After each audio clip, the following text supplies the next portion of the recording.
bonjour. Bonjour. Bon, alors, je suis tout le temps envahie par la nostalgie d'un passé qui n'est plus, et qui pourtant n'est pas très loin. Est-ce qu'il faut lutter là contre, ou y a-t-il quelque chose à en tirer? Oh, le passé, il est souvent le symbolique d'un état, de différentes choses qui effectivement peuvent nous faire plonger dans une nostalgie.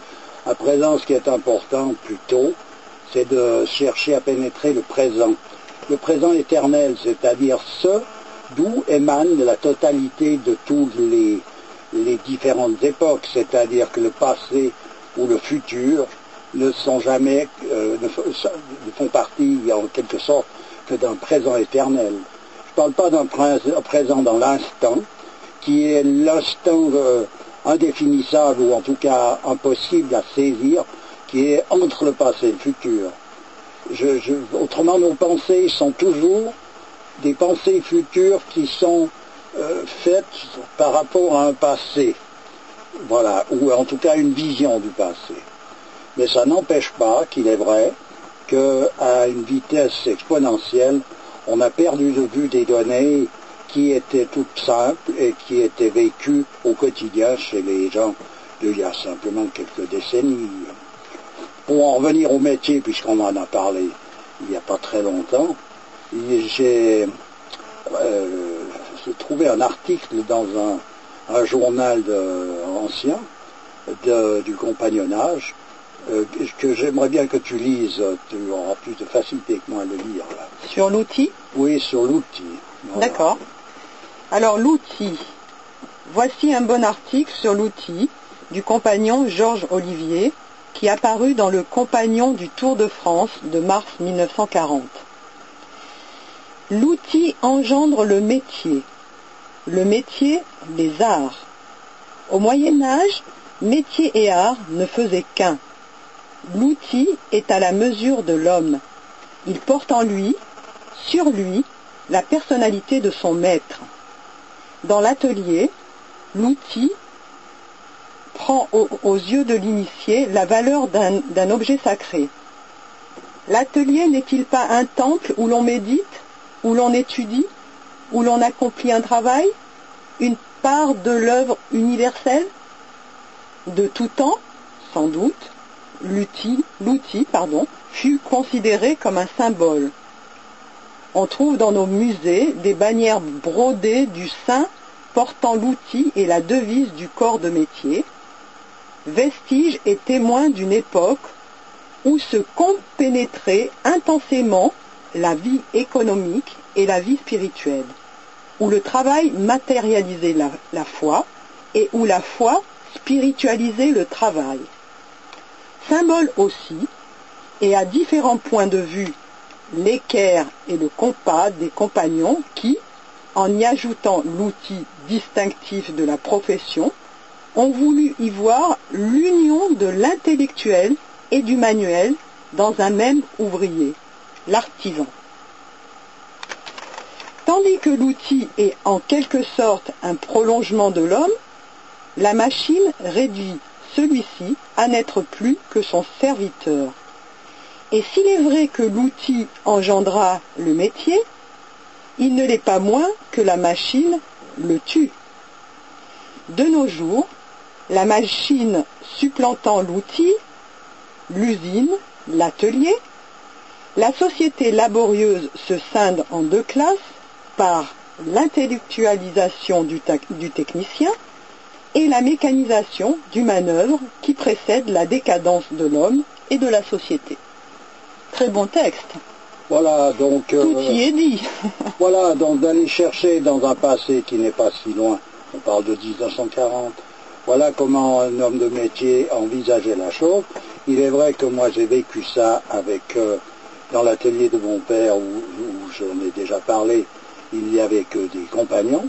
Ils avaient cette mentalité-là, cette façon d'aborder toute chose. Ils voyaient venir le danger pour eux, les technocrates, ils appelaient ça comme ça.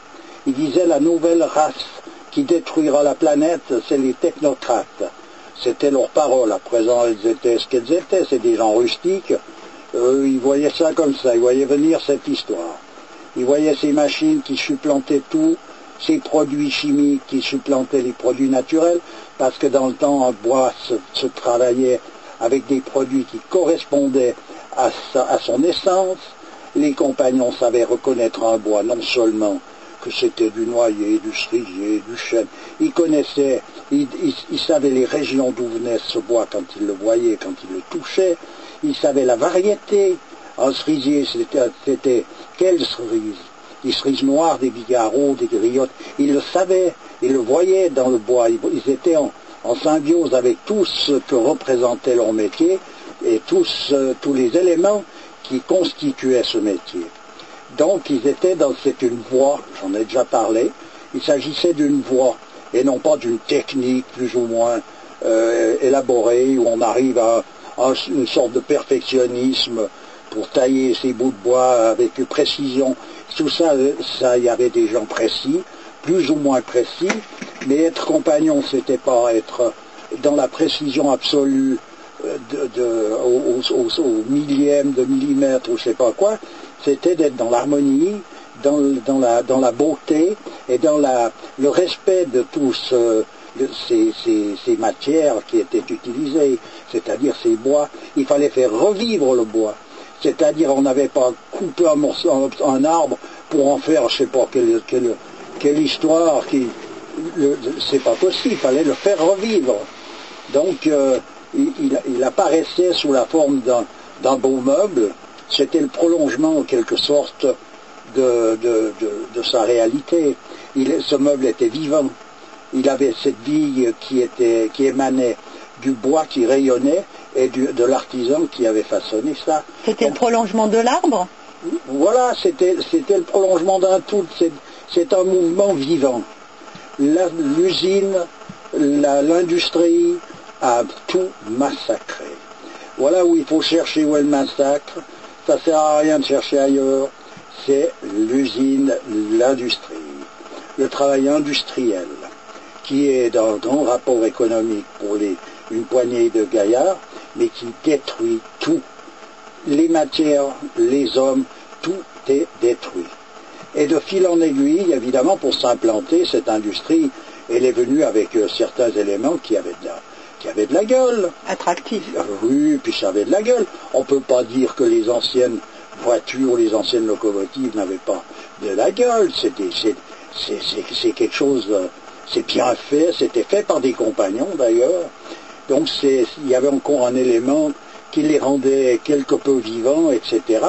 Et qui était attractif, qui a amené toute l'humanité s'est fait piéger par ces choses-là.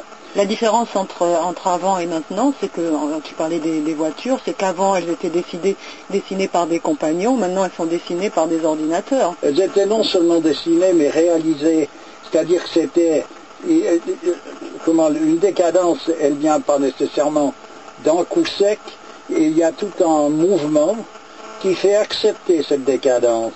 C'est un petit peu comme chez l'homme, il est jeune, tout d'un coup il devient vieux, et ça va doucement, puis tout d'un coup il est vieux, il s'en aperçoit parce qu'il ne peut plus ceci, il n'est plus dans telle attitude, etc.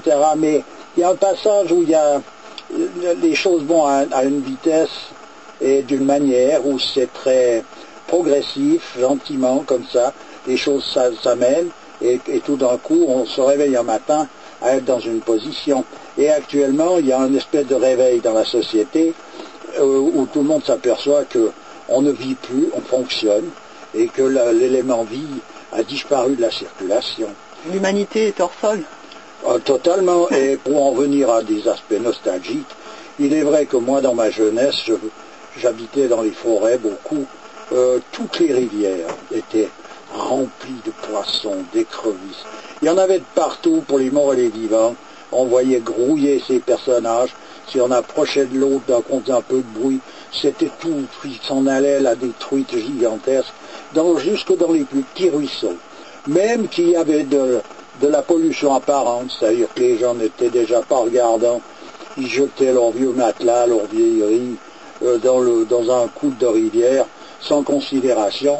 ce n'était pas très esthétique, mais ces produits n'étaient pas encore imbibés de tout le poison industriel qui actuellement fait que ces rivières, moi je les ai revues il n'y a pas longtemps, c'est un bouillon de culture, infect, on n'a pas envie de mettre les pieds dedans. Et il n'y a plus un poisson, il n'y a plus rien dedans. Il n'y a plus rien. Voilà, alors il n'y a plus les vieux matelas éventrés et les vieux sommiers et les vieilleries, mais il n'y a plus rien. Tout a été détruit. C'est-à-dire que l'écosystème, la chaîne de cet écosystème est détruite et il n'y a plus rien. Plus un poisson. Les pêcheurs, ils vont faire du lâcher de poissons pour courir après. Comme on fait du lâcher de faisan, du lâcher de lapin, du lâcher de n'importe quoi, parce qu'il n'y a plus rien. Et moi je me souviens, quand j'étais jeune, j'ai circulé pas mal, je descendais depuis le nord sur le sud, on descendait à pied, en stop, quand on était jeune, on avait une manière d'aller, où il n'y avait aucun danger, personne, c'était très convivial, l'autostop était convivial, les gens s'arrêtaient où pas, c'était une chose, mais il y avait une convivialité qui était là, il n'y avait pas de méfiance, il n'y avait rien de tout ça. Et je me souviens être arrêté sur le long de la Nationale 7, et tout d'un coup, il y a un vol de perdreaux de 200 ou 300 oiseaux qui viennent se poser là, qui repartent. C'était normal, des lapins, il y en avait partout. Il y avait partout des oiseaux, toute la journée, on entendait chanter les oiseaux, de tous bords. Des fois, ils nous fatiguaient la tête, suivant où, parce qu'il y en avait tellement qu'on n'entendait plus rien. Les cigales, même dans une voiture à rouler à 100 à l'heure, on les entendait encore à travers les vitres fermées. Oui, il y en a encore des cigales. Oui, il y en a encore, parce qu'il y a de temps en temps un soubresaut, mais en réalité, c'était tout le temps comme ça. Il y avait une abondance de tous ces personnages qui sont devenus, qui ont été nommés après des éléments nuisibles, parce qu'ils mangeaient le grain, parce qu'ici, parce qu'il a. Actuellement, il faut courir pour trouver tout ça. Il y a d'autres, on peut localiser de temps en temps, en ville d'ailleurs souvent, une poignée d'oiseaux un peu importante qui gravitent autour d'un arbre ou d'un immeuble, mais j'entends ça n'a strictement plus rien à voir. C'est un élément isolé, quoi. Oui, ça n'a aucune commune mesure, voilà. Ouais. Mais plus du tout, plus aucune commune mesure. Mais il y a eu un passage pénible que j'ai vu se vivre, c'est cette rupture avec ce que parle cet homme de métier et l'industrie. Et moi j'ai vécu ce mouvement dans différentes situations. Il y avait, dans la ville où j'habitais, des cochers qui faisaient le taxi. Moi j'étais tout petit, mais je voyais ces chevaux qui se promenaient là. Bon, c'était les derniers vestiges de ces cochers. Eh bien, mon père en connaissait un qui passait souvent devant sa boutique. Le type, il était avec son cheval. Un jour, il dit, ben, je prends ma retraite. Ah bon, vous arrêtez quand? Ben, demain, c'est le dernier jour. Voilà. Bon. Le dernier jour de son travail, qui était le lendemain. Eh bien, le surlendemain, il descendait l'avenue où il y avait les abattoirs. Il avait été porter son cheval aux abattoirs, puis il descendait avec les rennes qu'il allait vendre à un autre cocher qui continuait encore le métier. Alors, le jour de la retraite, on tue le cheval et on va vendre les rennes. C'est fini. Enfin, bon débarras. Donc, pour en arriver à ça, il a fallu, donc, c'est des paliers. Et c'est ce qui a laissé place aux tracteurs, aux machines, parce que avoir des chevaux, il y a un moment donné, c'est pas rien qu'une partie de plaisir, il y a tout un mouvement qui va avec. Alors soit on aime la vie, on participe, on est en symbiose avec ça, soit on cherche à rationaliser, puis à s'économiser les mouvements, et puis à partir de là, c'est clair que les animaux deviennent des poids, des charges. Bah, tout devient, les enfants, tout devient un poids et une charge pour l'homme actuel. De fil en aiguille, on en est arrivé à ce que les vieux, il faut des asiles, il n'y en avait pas, ça n'existait pas ça. Il y avait des hôpitaux qui pouvaient récupérer ces personnages qui étaient dans une incapacité totale. Les bébés, il faut des crèches. Alors les bébés sont dans les crèches, les enfants sont dans des garderies, les vieux sont dans des asiles, parce que l'homme ne vit plus, il fonctionne. Alors que tout ce monde, c'était un tout, et que chacun y apportait sa part, et c'est ce qui faisait que la vie était la vie, et pas simplement un fonctionnement d'une montagne de cellules qui vont dans quelle direction pour aboutir à l'on ne sait quoi. Et là, on nous a parlé de progrès, c'est-à-dire qu'il faut, c'était la grande propagande du travailler pour vos enfants. D'accord. Et puis nos enfants, ils travaillent pour qui? Pour les leurs, etc. En réalité, il faut travailler pour une bande de marlots qui retirent toujours les barons du feu et qui exploitent toute la majorité des Pékins d'une société. Voilà la réalité où elle est, et qu'ils les mettent dans un état d'esclavage total. Et ils sont eux-mêmes dans cet état d'esclavage parce qu'ils seront obnubilés par ces performances des performances de cet ordre, qui veut dire qu'ils perdent de vue complètement la réalité et la raison d'être de l'humanité. Voilà, donc la nostalgie peut se comprendre à un certain moment. Donc, elle a sa raison d'être. Oui, il faut en retenir les symboles, puis il faut aller chercher ensuite de ça plus loin pour comprendre le pourquoi du comment de tout ça. Il est dit des cycles qui sont donc inévitables, qui sont inéluctables, et puis évidemment la manifestation de l'homme là-dedans prend différentes formes, et actuellement on voit bien qu'on est un peu au bout de quelque chose.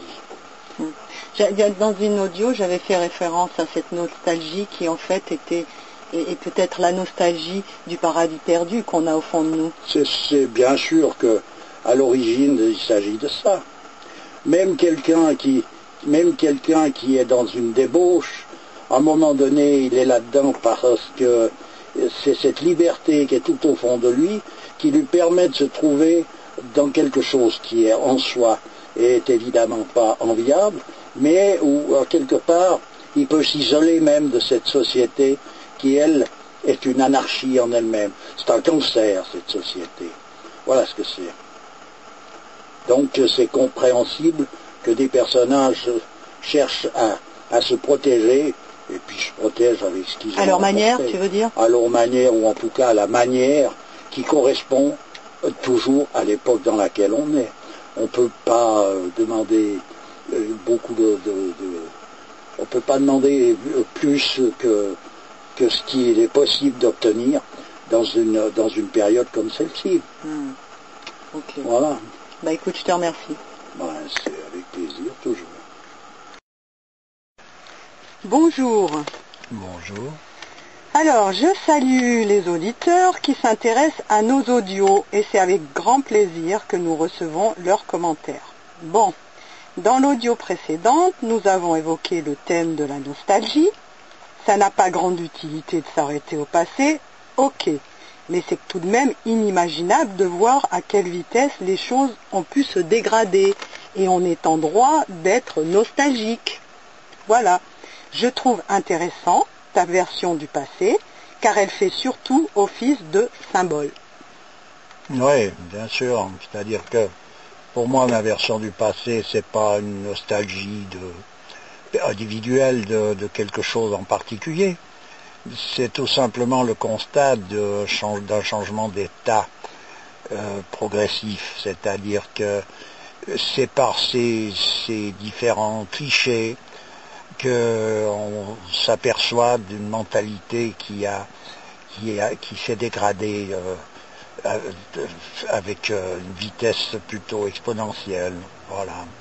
C'est-à-dire que c'est intéressant de savoir, par exemple, j'ai parlé de compagnonnage, j'ai parlé des métiers parce que j'ai vécu là-dedans. Mon père avait un atelier, quand il a loué cet atelier, le propriétaire ne savait plus où il avait mis la clé de la porte de l'atelier qui donnait sur la rue, et puis bon, vous en ferez une, oui. En réalité, ça n'en est jamais fait, ce qui veut dire que cet atelier est resté pendant 10 ans ouvert, jour et nuit, samedi, dimanche compris, sans que personne vienne un jour ou l'autre voler quoi que ce soit là-dedans. c'est rien tout ça, mais c'est beaucoup, dans le sens que ça faisait pas partie des mœurs, c'était pas devenu une nécessité comme aujourd'hui, où tout se vole, n'importe où, n'importe quand, sans raison. On est dans un monde où tous les bas instincts sont obligés, on dirait, de se manifester, parce que ils sont dans leur époque, leur monde, voilà. Alors, disons, pour dire, c'est ça qui est surtout intéressant, c'est de voir ce que ça représente, c'est-à-dire que c'est un autre état. Les gens étaient dans un autre état d'esprit. Voilà, puisque personne n'était en méfiance. Il y avait, bien sûr, il y a toujours eu, je présume en tout cas, si c'est pas toujours, il y a longtemps qu'il y a des écarts par rapport à tout ça, c'est-à-dire qu'il y a certainement eu des vols et des voleurs depuis l'Antiquité, mais je veux dire, c'était pas une généralité, c'était pas banalisé au point où ça l'est devenu. Il y avait beaucoup de magasins qui n'étaient pas fermés la nuit, ou des choses qui restaient dehors, qui actuellement c'est totalement impensable. Moi j'ai habité en ville pendant une série enfant, on pouvait circuler en ville, j'entends même le soir, quand il commençait à faire nuit, on était dans certains coins, on allait s'amuser, etc. Nos parents n'étaient pas en souci.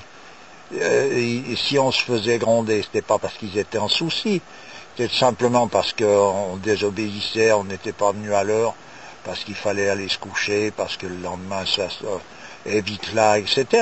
Mais il n'y avait pas ce souci constant comme on le rencontre de nos jours, où actuellement on peut s'attendre, chacun s'attend à n'importe quoi, à l'égard de n'importe quoi d'ailleurs, y compris des enfants qui sont en quelque sorte des personnages qui semblerait que l'ensemble de l'humanité, en tout cas des adultes, devrait être là pour les protéger. Les protéger sans exagération, mais les protéger, c'est simplement ne pas leur créer des soucis et des soucis à leurs parents. Alors pour dire ça, moi j'ai vécu quelque chose d'assez particulier. Dans les années 60, où c'était la guerre d'Algérie en France, j'ai vécu à Toulon. Je faisais de la musique dans les rues, voilà, parce que j'ai fait toutes sortes de travaux, et ça m'a plu à un moment donné. Je faisais de la musique dans les rues. Eh bien, je circulais dans les différents quartiers de Toulon, et à certaines heures, le soir, j'étais dans les quartiers où les marins débarquent. C'est un peu une ambiance de bistrot, de gens qui sortent, qui viennent de 3 mois de mer et qui sont là en train de se saouler, de se chamailler un peu, mais j'ai pas vu beaucoup d'exagération là-dedans.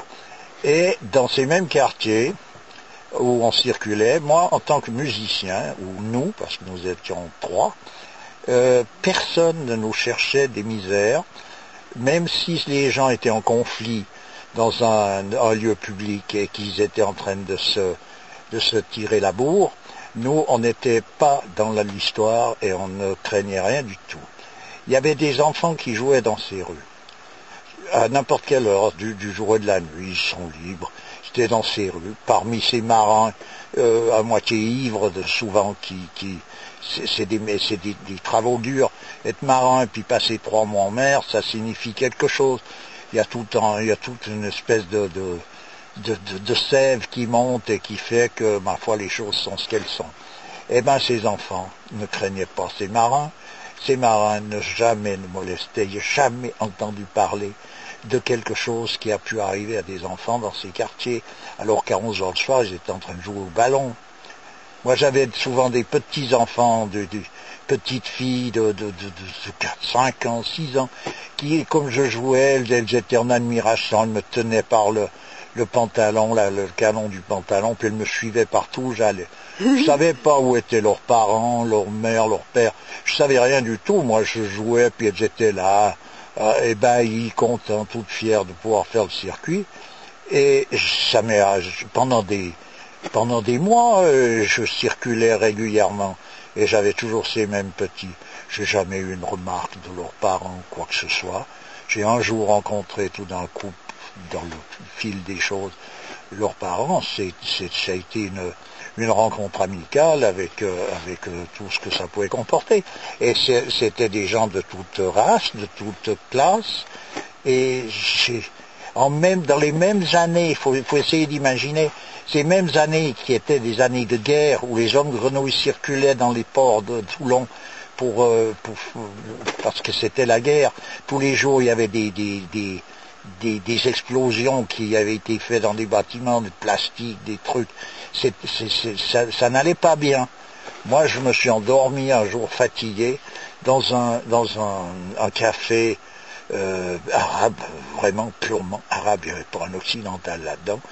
Mais comme moi, je ne faisais pas attention à ça, je suis rentré, j'ai mangé une de ces pâtisseries très sucrées de chez eux, là, un thé, et puis je me suis assis, puis je me suis endormi tranquillement. Eh ben, j'ai réussi à m'endormir dans ce quartier où personne n'osait aller, c'était faut faire attention. Moi, j'ai dormi là-dedans, personne n'est venu me chercher des misères. J'entends, c'est des choses, c'est des états, les gens n'étaient pas dans le même état. Voilà. Il y a eu à un moment donné une manifestation de blousons noirs, parce que c'était l'époque, les années 60, les blousons noirs. Ils ont fait les fous, je ne sais plus dans quelle mesure, puis c'était des jeunes gens de 15 ans, 16 ans, 14, bon. Il y avait un coup, j'étais dans ce quartier, il y avait une grande discussion là-dessus, le soir d'avant. Ils avaient jeté à l'eau les policiers qui étaient venus pour les disperser. Donc il y avait 6 policiers, les 6 se sont trouvés dans le port de Toulon dans l'eau. Et puis ces policiers se promenaient avec des fusils mitrailleurs là, qui étaient, disons, qui faisaient peur, hein. C'était pas des outils, c'était pas des jouets, quoi. Mais il y en a un qui dit, mais vous êtes laissé jeter à l'eau, mais vous étiez armés. Le premier de ces policiers, il dit, ouais, on était armés, ouais. Mais enfin quoi, chez des enfants. Qu'est-ce qu'on allait faire? On va tirer là? On peut pas, donc voilà, on s'est retrouvés à l'eau, bref. Heureusement qu'il faisait pas trop froid. C'est pas le cas à notre époque, hein. Maintenant, voilà, on ne peut pas tomber sur eux. Voilà, c'est rien. C'est des détails, ça n'est rien du tout en soi. C'est rien, mais c'est tout. Mais c'est tout dans le sens que ça dénote un état d'esprit général qui n'a rien à voir avec l'état d'esprit actuel. Ou aussi on peut encore parler d'état d'esprit, où toutes les calamités les plus invraisemblables peuvent sortir de n'importe où, n'importe quand, à n'importe quelle heure. Et pour en revenir à la nature, je me rappelle que les bords de mer il y avait déjà beaucoup de monde qui venait, tout ce qu'on veut, mais dans ces bords de mer, c'était rempli de coquillages, il y avait des endroits sur des kilomètres, il y avait des oursins sur une épaisseur invraisemblable, impossible de marcher tellement ça en était plein, des beaux oursins bien gros dodus, où tout le monde pouvait aller se servir et ramasser tout ça. Il y avait une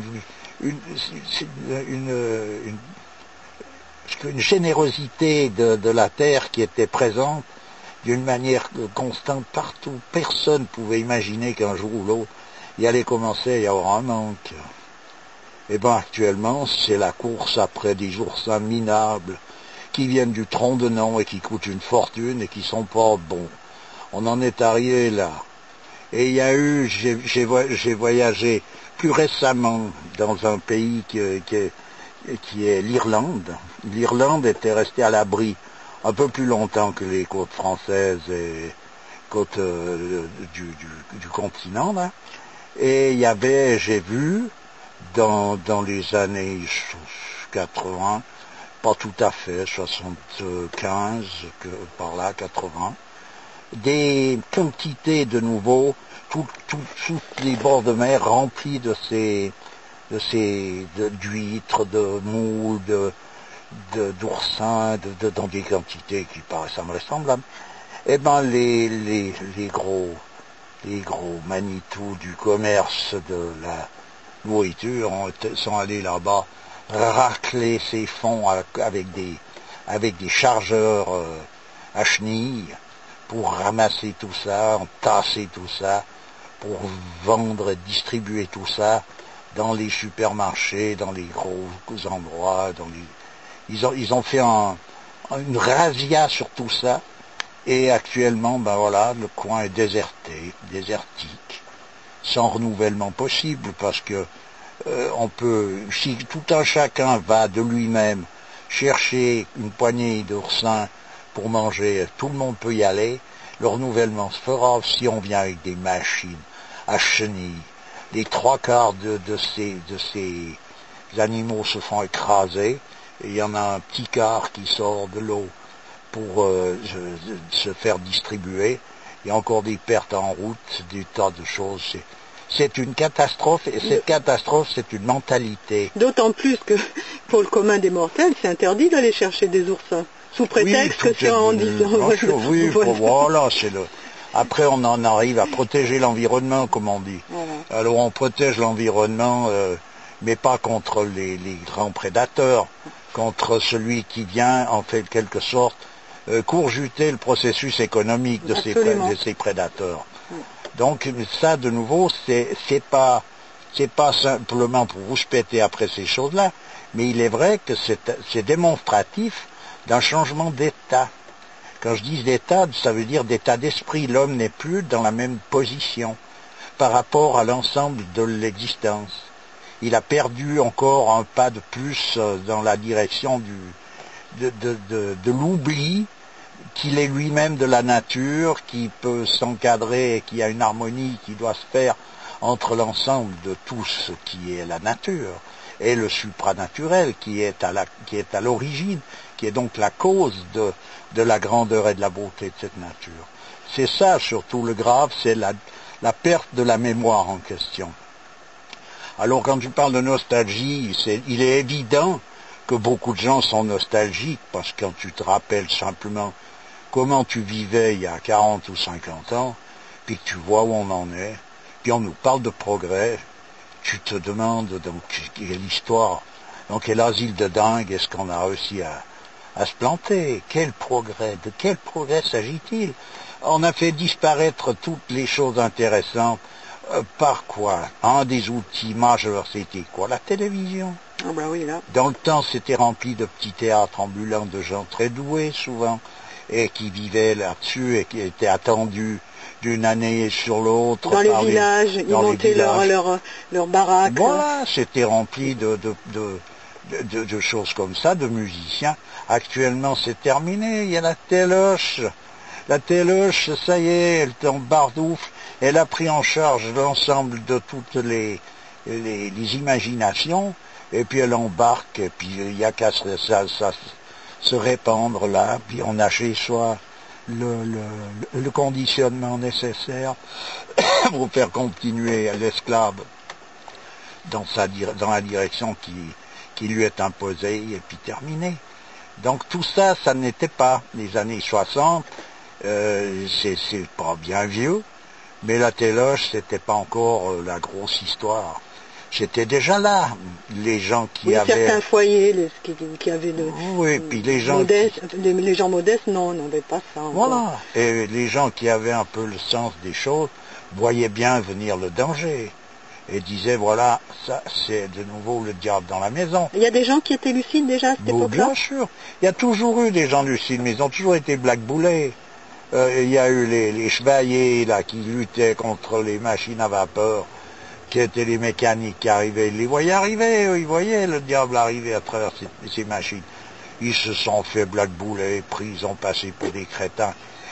Parce qu'évidemment, leur manière de faire avait un côté simpliste par rapport à ce que peut envisager quelqu'un de nos jours.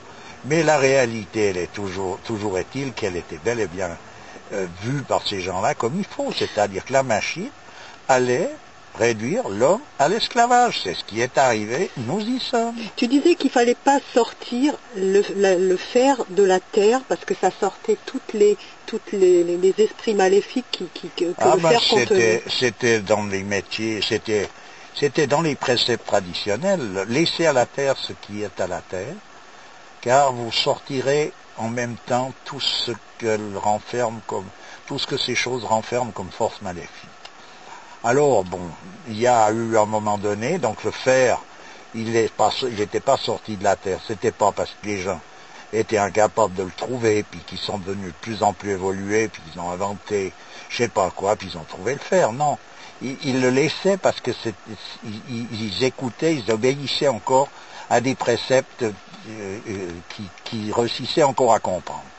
De fil en aiguille, ces choses-là ont disparu de la compréhension, donc on a sorti de la terre les différents métaux.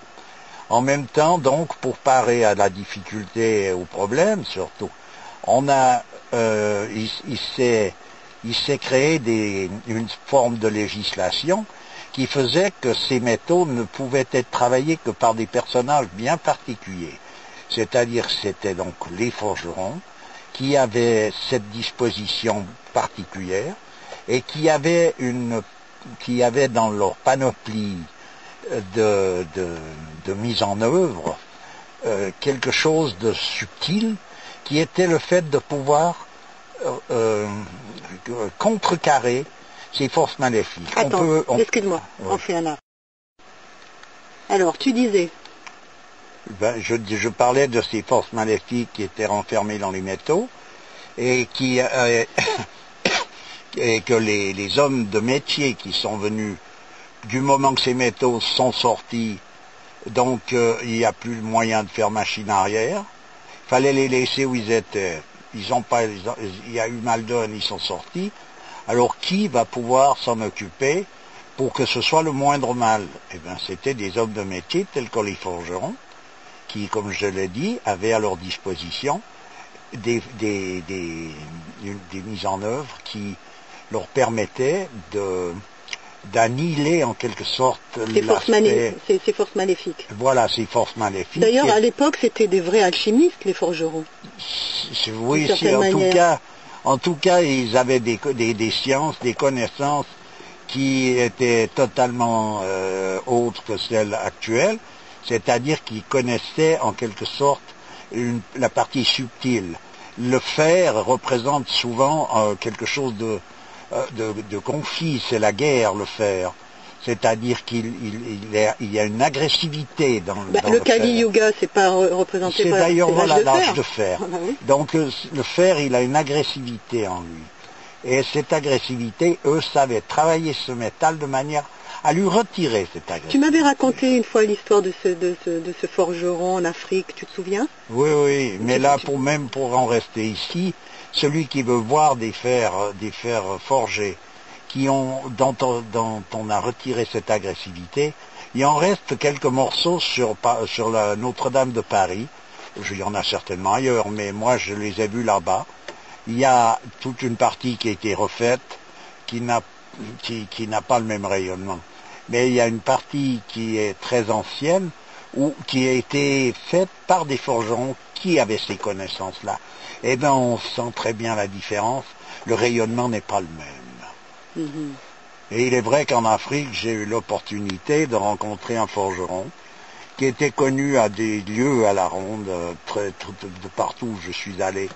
Il le connaissait. C'est un forgeron qui travaillait d'une manière tellement archaïque pour nous qu'on n'arrive pas bien à suivre et imaginer ces possibilités-là. Mais lui était un connaissant de ces choses-là et il connaissait ces métaux vraiment à cœur. Il a réparé quelque chose qui n'est pas réparable normalement. J'en ai parlé après avec un ingénieur de chez Castellan, qui est une maison qui s'occupe de soudure et qui vont très loin dans la recherche et dans l'application des choses. Ils sont à la pointe de tous les progrès technologiques. Et bien ce même personnage, quand je lui ai expliqué ce que j'avais pu voir là-bas, il m'a dit, on sait que ça existe, mais nous-mêmes, nous ne sommes pas à même de pouvoir faire ces choses-là. Il y a quelque chose qui nous échappe. Ce sont des magiciens, en fait, d'une certaine manière. C'était envisagé comme tel, oui, c'était des magiciens. Alors, raconte cette histoire. Oh, c'est long, hein, c'est un personnage qui était avec un camion là-bas, un vieux berlier là, qui était chargé avec 10 ou 12 tonnes de matériel, et il avait cassé une lame maîtresse de suspension. Et puis bon, moi je suis là-bas, j'attends, j'étais avec des gens, je suis assez curieux, je vois ce bonhomme démonter, je parle avec lui, il me sort cette lame, j'ai dit tu vas faire quoi? Je dis tu vas en trouver une, il m'a dit je vais aller vers le forgeron. C'était dans quel pays? C'était à la frontière entre l'Algérie et le Mali. C'était à Thessalite, voilà, pour être plus précis. Donc il me dit je vais voir le forgeron. Je lui dis mais qu'est-ce qu'il va bien faire un forgeron sur une lame maîtresse? Il m'a dit j'en sais rien. Moi je sais que je vais vers lui, il me dira s'il peut réparer ou pas. S'il me dit oui, c'est qu'elle sera réparée, puis ça ira. Puis s'il me dit non, ben je repars avec mes bouts de ferraille. Je dis bon, ouais, alors c'est intéressant. Alors moi, évidemment, la curiosité m'a obligé de le suivre. Et je me suis retrouvé dans ce village qui était un village sous tente.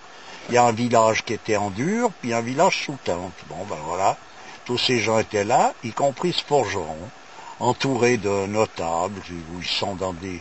Je ne comprenais pas ce qu'ils disaient, parce qu'ils parlent leur langue, mais on sentait qu'ils étaient dans quelque chose de sérieux. Et il y avait un apprenti, ou plutôt un disciple, on pourrait parler un peu comme ça, qui s'occupait de surveiller les gestes du forgeron, c'est-à-dire les ordres qu'il allait recevoir, et qui s'occupait des soufflets. Il avait 2 soufflets en peau de je ne sais quoi, et il faisait marcher ses soufflets à la vitesse que lui indiquait le maître, par des petits signes. Bon. Et le bonhomme, j'arrive avec ce bonhomme, déjà, bon, il nous regarde d'une manière, comme il voit qu'on n'est pas vraiment des touristes avec tout ce que ça comporte. Il y a eu une tolérance qui s'est faite à mon égard. Bon, je me suis assis tranquillement et je suis resté là. Le personnage qui avait sa lame de ressort l'a donné au forgeron. Le forgeron a tapé dessus un morceau sur l'autre. Il l'a regardé et lui a fait un signe d'acquiescement. Bon, le type il est parti. Ça voulait dire que lui pouvait réparer. C'est tout. Pas un mot, pas de discussion, pas d'explication. Moi, je reste parce que je veux voir. Alors, qu'est-ce que je vois? Je vois ce bonhomme qui enfile ces 2 morceaux de ferraille dans un feu qui est par terre et qui fait des signes que je vois pas même, c'est imperceptible, mais celui qui doit voir, il le voyait. Donc, le souffleur fait marcher son soufflet, ça monte en température, après il s'arrête. Bref, de la discussion continue entre eux. Entre deux, moi je suis resté quelques heures, là. Entre deux, il est arrivé quelqu'un qui est venu poser une espèce de torche électrique, c'est les anciennes torches électriques, ces lampes de poche, mais qui étaient en fer blanc. Parce que ce que j'ai compris, c'est que tout ce que les gens trouvent là-bas, qui est métallique, qu'est-ce qu'ils font? Ils le prennent et ils le posent vers le forgeron, continuent leur chemin. Le forgeron, lui, il fait ce qu'il pense, ce qu'il faut faire avec ça, puis voilà. Bon, je vois ce morceau de torche électrique. Le bonhomme continue de discuter, ramasse cette torche, il avait un espèce d'outil qui tenait avec les pieds, et il enfile cette torche dedans. Un petit coup sec, toutes les pièces tombent, c'est-à-dire ce qui devait faire contact, etc., cette espèce de rivetage qui est chacun a vu, je pense, un jour ou l'autre, ce genre de truc. Et tout lui tombe dans les mains, il pose ça d'un côté, un autre truc de l'autre, et il enfile cette torche électrique, c'est le fût en fer blanc, là, il l'enfile aussi dans le feu, dans un autre endroit, un peu plus éloigné du centre. Et puis la discussion continue. Et puis j'avais vu à côté de lui un poignard, une sorte de couteau, que je ne sais plus comment ce qu'ils appellent ça là-bas. Mais c'est un couteau un peu recourbé, ils ont tous un couteau. Un sabre? Non, c'est un couteau, c'est la longueur d'un couteau. Que c'est pas un sabre. Mais je ne sais plus le nom qu'ils donnent à ça. Bref. Et j'avais vu ça, j'observais tout, bref. Et ça discute. Et gentiment, je vois ce forgeron qui tire du feu quelque chose, qui au bout d'un moment, il le tire progressivement. Au bout d'un moment, je reconnais la lame de ressort qui apparaît là. Et il tire ça tranquillement, il tire 5 centimètres et il continue de parler, il s'occupe d'autre chose, ici et là. À un moment donné, la partie de cette torche électrique, je n'ai pas compris comment ça s'est produit, mais elle la ressort de la cendre, de la braise, et elle était entourée de scories, et en fait, il tape un peu dessus, il modèle ça, il tire, il tord avec des outils archaïques, et il relaisse ça tranquille. À un moment donné, il ressort aussi gentiment du feu, c'est-à-dire, je pense qu'il sortait progressivement pour que la température diminue à la vitesse que lui avait déterminée. Tant et si bien que quand elle était sortie complètement, il a tapé ça par terre pour enlever les scories, et il s'est avéré que c'était l'étui du couteau qu'il avait à côté de lui un peu plus loin. Et sans autre forme de procès, il a pris ce couteau, il l'a enfilé dedans, c'est rentré comme si c'était son étui depuis toujours. Et il pose ça, c'est normal, il y a rien à signaler. Et cette lame de ressort qui gentiment ressort tranquille. Elle est ressortie finalement, elle était entière. Bon, moi je veux bien, je me disais, bon voilà, ouais, on soude ça au feu, avec les connaissances que je pouvais avoir, je me dis ça va.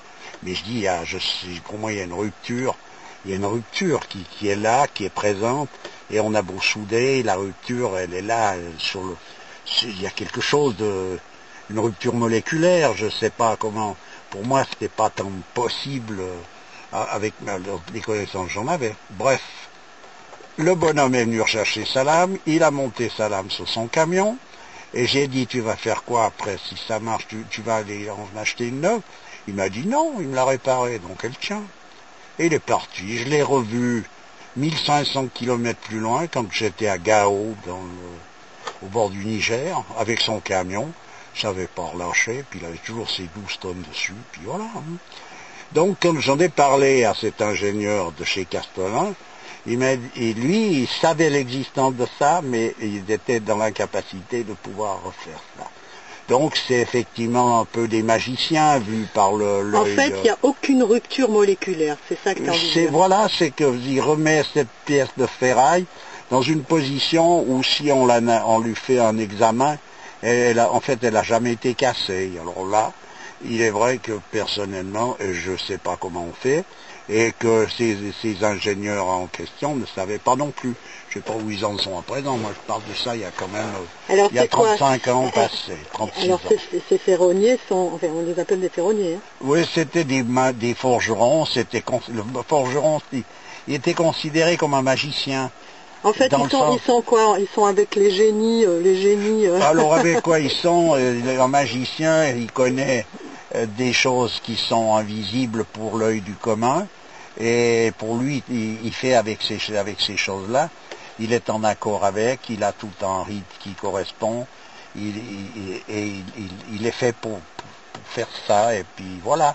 Il ne travaille pas les métaux indifféremment. Quand il travaille l'or, c'est nettoyage de l'atelier complet, c'est une purification de l'esprit, du corps, c'est tout un rituel avant de commencer de travailler l'or, parce que l'or, c'est le soleil même des minéraux, des métaux, donc il est à considérer, et on ne travaille pas l'or comme on travaille le fer, c'est un autre métal, indépendamment même, j'entends, de l'aspect pratique, où effectivement c'est pas le même métal, mais c'est pas le même, on n'est pas dans le même état d'esprit non plus. Donc il faut se mettre dans la position qui correspond à ça, c'est le rayonnement du bonhomme, c'est ce qui va tout faire là-dedans. Alors à présent on comprend ça, on comprend pas, ça c'est une chose. Il est vrai que de nos jours on ne saisit plus rien de tout ça. On commence à y revenir avec la médecine quantique, on commence à reparler de rayonnement, de vibration, etc. Mais là, les gens vivaient ça au quotidien, et c'était pas n'importe qui pouvait faire n'importe quoi. c'était réservé à des personnages qui avaient les compétences. Actuellement, n'importe qui fait n'importe quoi. Mais seulement, c'est effectivement n'importe quoi à la finale. C'est-à-dire qu'on ne prend pas en considération des choses qui ont une importance. Ce sont des connaissances métaphysiques qu'ils avaient, ces gens-là? Pas nécessairement, c'est des connaissances qui sont inhérentes à chaque métier, à chaque travaux, à chaque opération. Une connaissance métaphysique, elle est une connaissance qui est purement de principe, qui sont à l'origine de l'ensemble de toute une possibilité. Là, c'est des applications qui sont évidemment faites avec des connaissances qui vont bien au-delà des connaissances expérimentales et rationnelles. Voilà, l'expérimentation, c'est un peu les apprentis sorciers. Voilà, c'est ça, c'est ce qui arrive dans les sciences modernes. Dans la médecine, on fait des essais avec des médicaments. Oh, c'est merveilleux, puis ça s'avère tout d'un coup que ça d'y retomber. On le retire du marché, et on en remet un autre. Bref, on fait des essais, mais on ne sait jamais, quoi. Alors là, c'est des connaissances qui sont d'un autre ordre, c'est-à-dire quand on fait quelque chose, on sait ce qu'on fait. Il n'y a pas de surprise de l'ordre de l'expérimentation. C'est pas pareil. Voilà, et pour en revenir aux métaux, il existe en Inde des obélisques en acier inox qui datent de plusieurs millénaires. Ils en ont pas fait des casseroles et je sais pas quoi. Ils ont simplement montré quelque chose dans la possibilité de rendre incorruptible sous une certaine forme tel ou tel métal. Ils l'ont montré, qu'est-ce qu'ils en ont fait? 2 obélisques qui sont là comme démonstration, mais ils n'ont pas été plus loin, parce qu'ils savaient très bien qu'en inondant la population de ce métal pour en faire des outils pratiques, ils allaient démolir quelque chose d'essentiel, qui s'est d'ailleurs démoli de nos jours, sans que personne s'en aperçoive, parce qu'il y a quelque chose, il y a une subtilité dans tout ça. Voilà, voilà un peu Alors la nostalgie, bon, c'est pas une nostalgie, mais bon, moi j'ai passé dans ces lieux, j'ai vécu certains événements, et effectivement j'ai pu voir, et je vois actuellement, le changement d'état d'esprit qu'il y a eu en peu de temps. C'est gigantesque. Je dirais qu'en 40 ans, l'esprit de l'homme et la mentalité de l'homme a tellement changé que je pense que elle est aussi éloignée actuellement de la connaissance réelle des choses, c'est-à-dire de ce que l'homme est, que c'est pas imaginable, voilà, c'est plus imaginable. On n'arrive pas à suivre avec l'imagination cette exponentialité. Impossible. Et il a fallu, je pense, des millénaires pour en arriver à cet état de dégradation qui est l'état juste avant l'invention de la grosse mécanique, là, qui date de, je pense, environ 200 ans par là autour. Il a fallu des millénaires pour en arriver à cet état de décomposition, mais ces 200 ans en question, c'était à une vitesse qui est 100 fois plus rapide dans la dégradation. Et là, chaque jour, on part en direction du ravin à une vitesse grand V, qui n'est pas, c'est pas gérable. Alors donc, en soi, tout ceci a une raison d'être, hein, c'est bien entendu. Mais voilà, pour en revenir à la nostalgie, il faut le vivre. Ah ben ça, le vivre, c'est pas... Et quand on connaît les raisons et les fondements, ça ne nous arrange pas plus ainsi qu'ainsi. Qui accroît sa science, accroît sa douleur. Écoute, voilà. On va rester là-dessus. Oui. Je te remercie. De rien, avec plaisir toujours. Au revoir.